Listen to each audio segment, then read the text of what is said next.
आज आपको एक ऐसे आदमी से मिलवाऊंगा जिसको 15 साल की उम्र में डॉक्टर ने बोल दिया कि अगर आपने इलाज कराया तो जिंदगी भर व्हीलचेयर पर रहोगे, नहीं कराया तो 7 दिन में मर जाओगे। समझ रहे हैं मेरी बात को? इधर गड्ढा उधर खाई। बहुत कठिन जीवन से निकला है आदमी। इसको बोलते हैं भारत का आर्नोल्ड श्वार्ज़नेगर। इनका नाम है आनंद आर्नोल्ड। लुधियाना के रहने वाले हैं। लोगों ने इनको बोला ये नहीं है किसी काम का, घर में रखो बंद।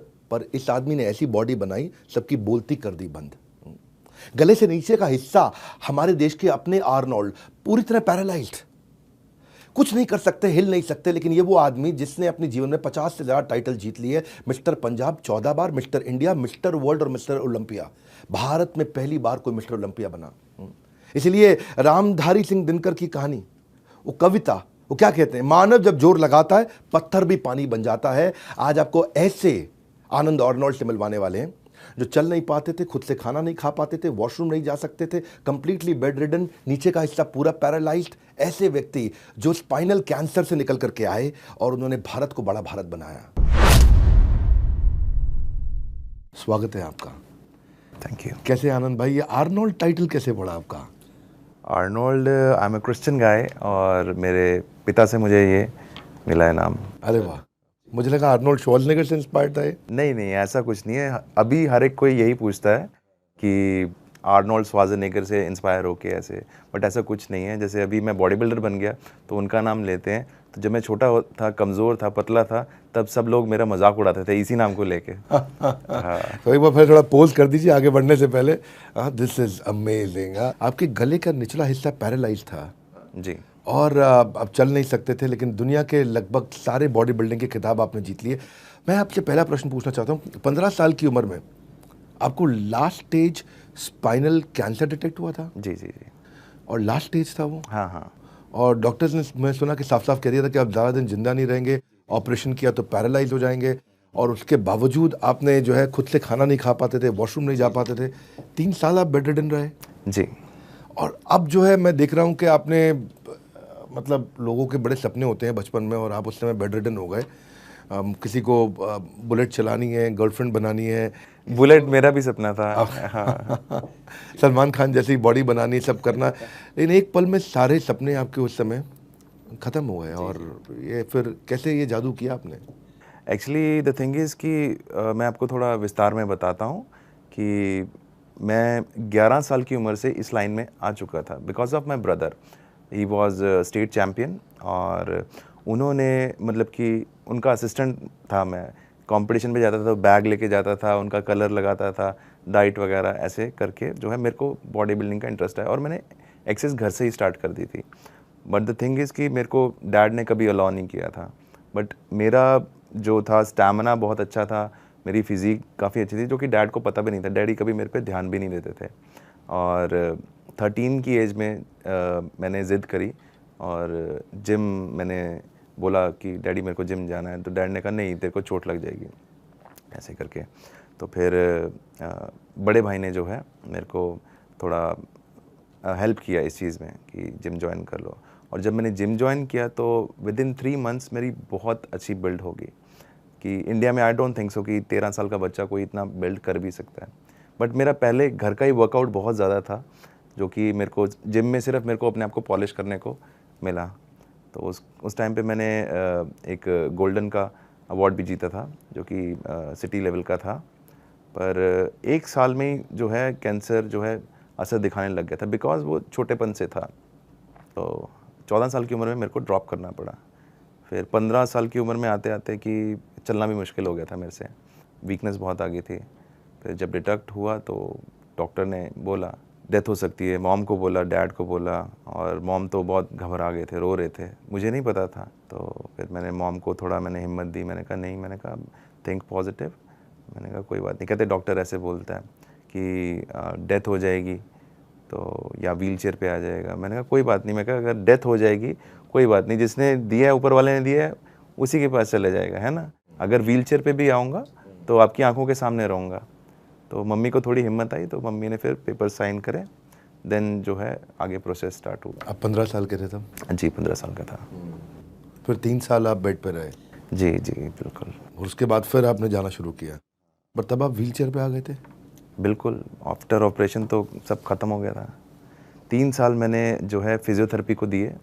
तो फिज़ियोथेरेपी मेरे डॉक्टर्स थे, उन्होंने मेरे को मतलब कि सिखाया कि खुद को कैसे शिफ्ट करना व्हीलचेयर पे, तो उन्होंने सब कुछ यूज़ करना मेरे को सिखाया। एक अपने घर पे आपने शुरुआत के दिनों में कैसे अपने डेली लाइफस्टाइल को मैनेज किया? वॉशरूम जाना, काम करना, मेरे मॉम कुछ मेरे भी को करना? करते थे क्लीन वगैरह सब कुछ।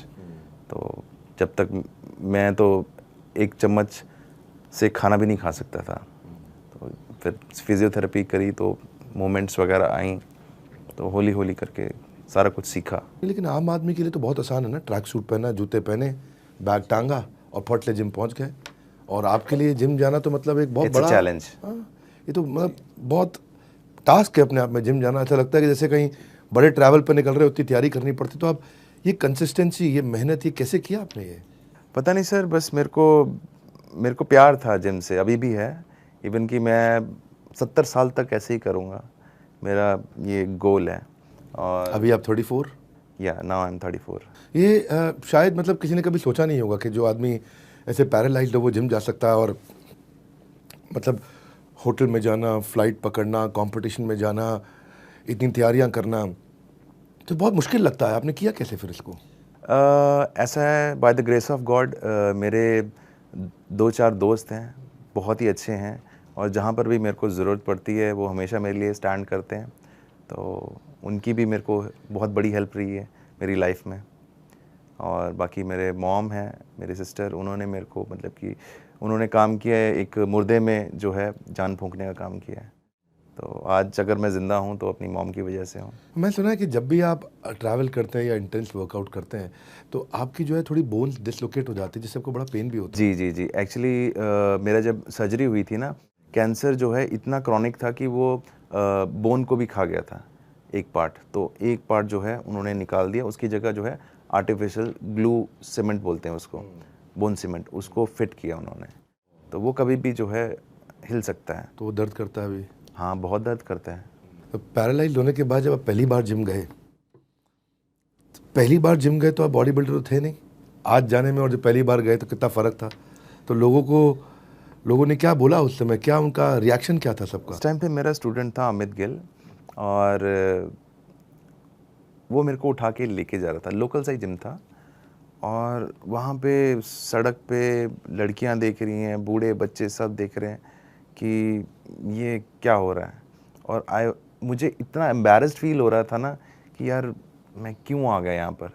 बट जब मैं जिम के अंदर गया ना, कि जब मैंने बैठ के देखा कि सब वही माहौल मैंने देखा, यार सब एक्सरसाइज लगा रहे हैं, मशीनों की आवाज़ आ रही है, ठीक है ना, तो मेरे को लगा दिस इज़ हेवन, कि मेरे को अपना विजन नज़र आ गया। तो मैंने फिर अपने दोस्त को बोला, मैंने कहा यार मेरे को ऐसे रोज़ लेकर आ सकता है? वो कहता हाँ, I love to do this. तो फिर मैंने जिम स्टार्ट किया, और उसके बाद मेरे को पता चल गया था कि मेरे को लाइफ में यही करना है। क्योंकि ना एक आदमी जब दूसरों पे इतना डिपेंडेंट होता है तो एक बड़ा एक अच्छी फीलिंग नहीं आती है कि यार मुझे दूसरों से काम कराना पड़ेगा, जी, जी, जी, बार बार बोलना पड़ेगा।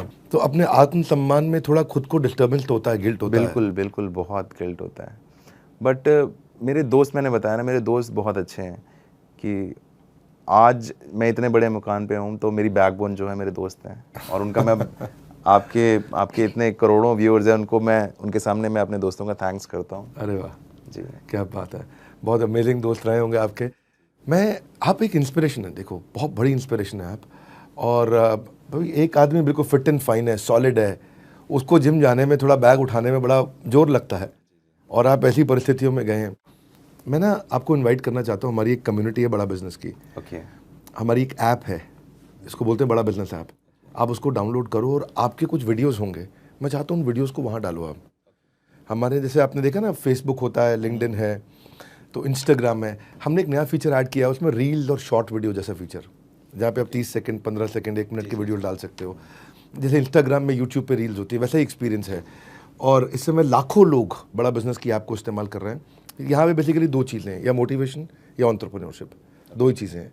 तो आप लोगों को बड़ा अच्छा मोटिवेट कर सकते हैं। लोगों को जो वीडियोस दिखते हैं उनके इंटरेस्ट पे दिखते हैं, उसने किसको फॉलो किया है, वो स्टूडेंट है कि वो एंटरप्रेन्योर है, उसका एंगेजमेंट क्या है, उसके लाइक क्या है। तुम्हारा एक रिकमेंडेशन इंजन है।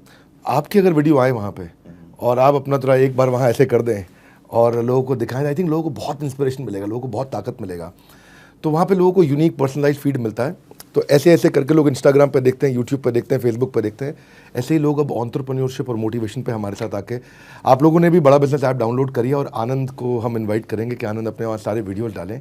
और धन्यवाद आपका। इतना मतलब इनको हम लोग वहाँ पे थोड़ा बूस्ट देंगे अपनी तरफ से, वो हमारे हाथ में है, हम आपको बूस्ट दे सकते हैं विदाउट यू स्पेंडिंग मनी, आपको पैसा खर्च करने की ज़रूरत नहीं है। पर मैं आपकी कॉलीग से, आपके फ्रेंड से भी मिला था मैं सबसे, वो बोलते हैं ताकत यहाँ नहीं है, यहाँ है। जी, बड़ी अच्छी लगी मुझे उनकी बात, ये ताकत यहाँ नहीं है, यहाँ है। तो ये जो है, ये ताकत के बारे में बताओ, ये ताकत आपने बिल्ड कैसे करी, ये दूसरों को कैसे देना चाहते हो, उसमें थोड़ा शेयर करिए कुछ। मेरा ऐसा है कि मेरा एक एक्सपीरियंस है। बचपन से मैं बहुत स्पिरिचुअल हूँ और मैं प्रेयर में जो है परमेश्वर से मैं बात करता हूँ। और जब मेरे मॉम रोए ना, तो मैंने उनको हौसला दिया, बट अंदर ही अंदर मैंने परमेश्वर से प्रार्थना करी। मैंने कहा, हे परमेश्वर, मैं अपनी देह जो है ये मैं आपके हाथों में सौंप रहा हूँ और अब आपको जो करना है, क्योंकि इंसान तो बस इंसान है ना। बट द थिंग इज़ कि इंसान बहुत ही एक तुच्छ प्राणी है और परमेश्वर की जो योजना है वो बहुत बड़ी है, वो वी कांट इमेजिन। तो मैंने जो सोचा था कि हाँ, कुछ जैसे आम लोग सोचते हैं, तो अगर मैं ठीक होता तो आज मैं आम लोगों जैसा ही होता।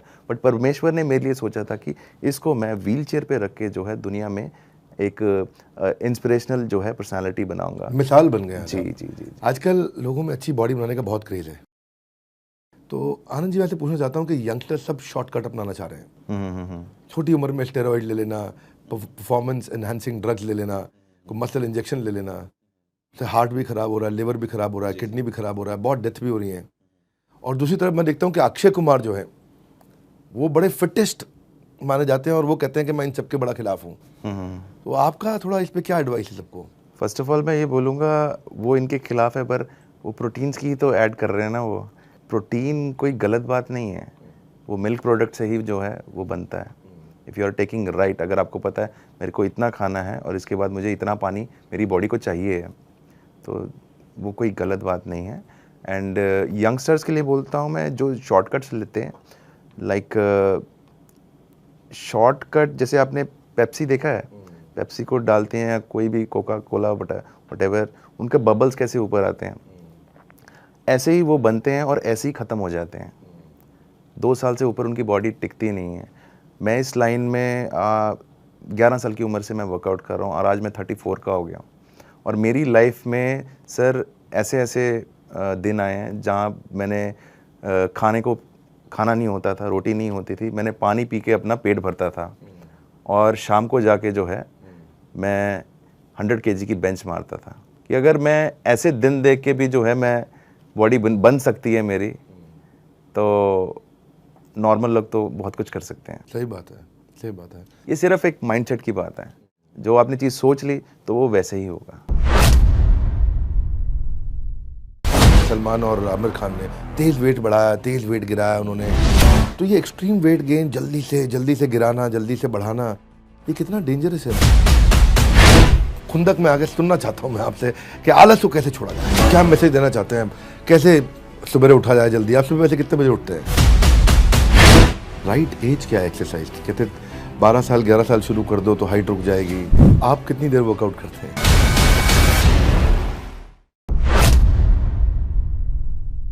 अच्छा, कई बार ना अब जल्दीबाजी के चक्कर में लोग रहते हैं। अब मैंने मूवी देखी है, वो गजनी है, दंगल है, सुल्तान है, इसमें भी ये सलमान ने, शाहरुख ने, सलमान और आमिर खान ने तेज़ वेट बढ़ाया, तेज़ वेट गिराया उन्होंने। शेन वॉर्न का भी एग्जाम्पल हमने देखा अभी, एक्सट्रीम लिक्विड डाइट पर है वो 21 दिन खाली चाय पी रहे हैं, पानी पी रहे हैं, एक्सट्रीम लिक्विड डाइट पर है। और तो ये एक्सट्रीम वेट गेन जल्दी से गिराना, जल्दी से बढ़ाना, ये कितना डेंजरस है? मतलब आपने हाँ, ऑफ कोर्स ये डेंजरस है, इसमें कुछ भी हो सकता है। If you are doing very hard work, जैसे कि ये हीरोज़ वगैरह जो भी करते हैं, ये हेल्दी नहीं है। बिकॉज आप खाना कम करते हैं, सब कुछ कम कर देते हैं, फिर आप वर्कआउट इतना ज़्यादा करते हैं, this is not healthy. Healthy वो है अगर आप अपना सही खाना खाएं, न्यूट्रिशन पूरा लें और वर्कआउट फिर हार्ड करें, वो हेल्दी है। लाइक आपने मिल्खा सिंह देखे हैं, और भी ऐसे बहुत बड़े बड़े एथलीट्स हैं। प्रेमचंद जी जो हैं, प्रेमचंद डोगरा, जी प्रेमचंद डेगरा, वो भी जो हैं मैं उनसे मिला हूँ और ही इज़ माई हीरो। मैं उनको बहुत इज्जत देता हूँ। उनका भी यही कहना है, वो तो कहते हैं कि देसी घी भी खाओ। तो this is the right way. अगर आपका वर्कआउट सही है ना, अगर डाइट सही है, तो बॉडी तो कमाल की बनेगी ही बनेगी। तो एक सबसे इम्पॉर्टेंट चीज़ जो मुझे लगता है इम्पॉर्टेंट लेसन सब लेना चाहते हैं आपसे, वो है कंसिस्टेंसी। वो कहते हैं आलसी आदमी का ना वर्तमान है ना भविष्य है। बिल्कुल, आलसी आदमी किसी काम का नहीं है। और आप जो मेहनत कर रहे हैं वो मेरे को लगता है सबसे अच्छा एग्जाम्पल है कि आज आपके लिए जिम जाना और बाकी लोगों के लिए जिम जाना में बहुत डिफरेंस है। बहुत डिफरेंस है। तो आप क्या कहते हैं ये आलसीपन को कैसे बाहर निकाले? आज कुछ ताबड़तोड़ मोटिवेशन दे दीजिए ज़िंदगी से निकाल के, क्या सार देना चाहते हैं आप?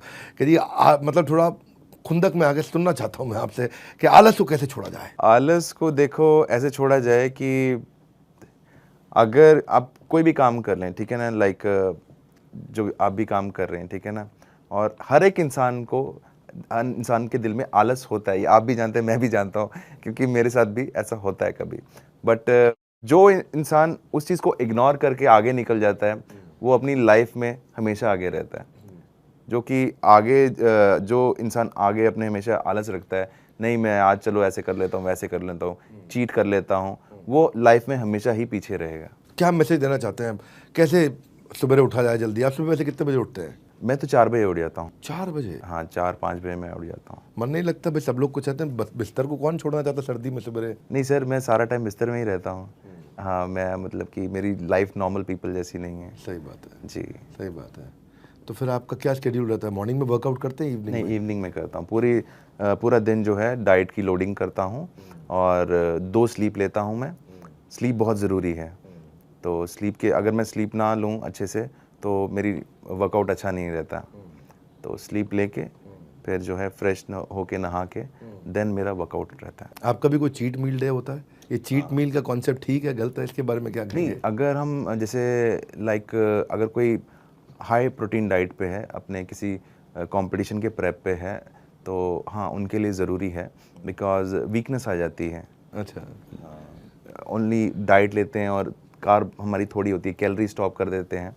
तो चीट डे होना चाहिए, उसमें जो है हमको सारा जो है न्यूट्रिशन प्रॉपर मिलता है। आपकी कहानी ऑर्डिनरी से एक्स्ट्राऑर्डिनरी बनी है। ये इसमें मैंने सुना अभी आप एक कोई मूवी भी करके आए हैं। जी, साउथ इंडियन मूवी थी वो? जी सुप्रीम खिलाड़ी। सुप्रीम खिलाड़ी कब आई मूवी है? ये आई थिंक 2017 में आई थी। अच्छा, हाँ, तो मतलब कि रेंडमली मेरे को कॉल आया ऐसे करके और बोलते कि आप ऐसे एक्टिंग करेंगे। तो मैंने अपने पेरेंट्स से पूछा कि ऐसे मेरे को है। वो कहते अगर आपको ठीक लगता है तो कहते कर लो। तो मैंने कर लिया और by the grace of God वो सारा हिट हो गया, एक्शन जो था। तो बस आज सब देखते हैं। आप इंडियाज़ गॉट टैलेंट में भी आए थे? जी। वहाँ कुछ आपने व्हील चेयर के साथ रस्सी चढ़ गए थे? वो एक्चुअली किसी को पता नहीं है उसकी बैक स्टेज स्टोरी। उससे मेरा सिलेक्शन हो गया था पहले, और इन बिटवीन जो है मेरे पैर जल गए थे, और उसी हालत में मैं वहाँ पे गया। और मेरा दोस्त था एक अमन, वो मेरे को टेक केयर करता था, मेरे ड्रेसिंग करता था, सुबह शाम 2 टाइम होता था। तो इवन ग्रीन रूम में मैं अपने पैरों को ऊपर रख के लेटता था ताकि उसमें से जो है पस ना गिरे। और उसी हालत में मैंने रिहर्सल्स करी, और जब फाइनल था तो वहाँ पे एक कोरियोग्राफर थे जो कि आज की डेट में जज बन के आते हैं, नाम नहीं लूँगा उनका। तो उन्होंने मेरे को बोला कि 3 बारी करो। मैंने एक ट्राई किया, दूसरा किया, कहते करो एक बारी और करो। मैं कहा नहीं सर, बहुत पावर लगती है इस चीज़ के लिए। तो मैं फाइनल टेक के लिए जो है अपनी पावर मैंने बचा के रखी है। तो उन्होंने काफ़ी फोर्स किया। फिर जब मैंने किया तो मेरा ये मसल फट गया, ब्रेक हो गया यहाँ से। तो बट मैंने अटैम्प्ट किया, शुक्र मैं वहाँ से गिरा नहीं, क्योंकि काफ़ी ऊपर हाइट पे मेरे को क्लाइंब करना था। तो फिर मैंने जब बताया तो उन्होंने डॉक्टर प्रोवाइड किया। तो डॉक्टर ने सिर्फ एक स्प्रे किया यहाँ पे और एक पेन किलर दे दी। तो बट उससे कुछ हुआ नहीं। तो फाइनल टेक जब मेरी बारी आई, थोड़ी देर में ही आ गई। तो वहाँ पे करण जौहर थे और मलाइका अरोड़ा एंड किरण खेर जी थे वहाँ पे। तो बस मैंने प्रेयर करी एक छोटी सी, परमेश्वर का नाम लिया, और मैंने सारा स्टंट अच्छे से किया।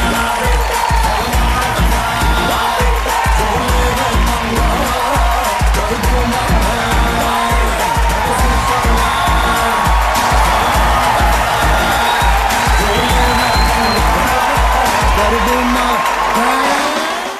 तो आपके ऊपर एक बायोपिक बननी चाहिए, मैंने सुना थोड़ी बातचीत बड़ी है आगे। जी जी जी, बन रही है। तो जब तक आगे नहीं आती है मैं उस पर ज़्यादा सवाल नहीं करूँगा, जब वो थोड़ा पब्लिक में आए तो आप शेयर करिएगा सबसे।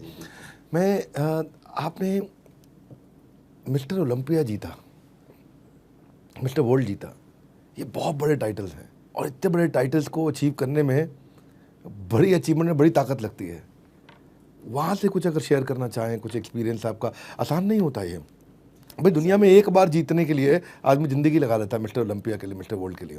ओलंपिया तो सर इंडियंस के लिए एक ड्रीम है, और इंडिया से किसी ने कोई पहुंचा नहीं वहाँ पे, आज तक कोई भी नहीं पहुंचा। सिर्फ प्रेमचंद जी वहाँ पे गए थे और उनका 18वां नंबर आया था वहाँ पे।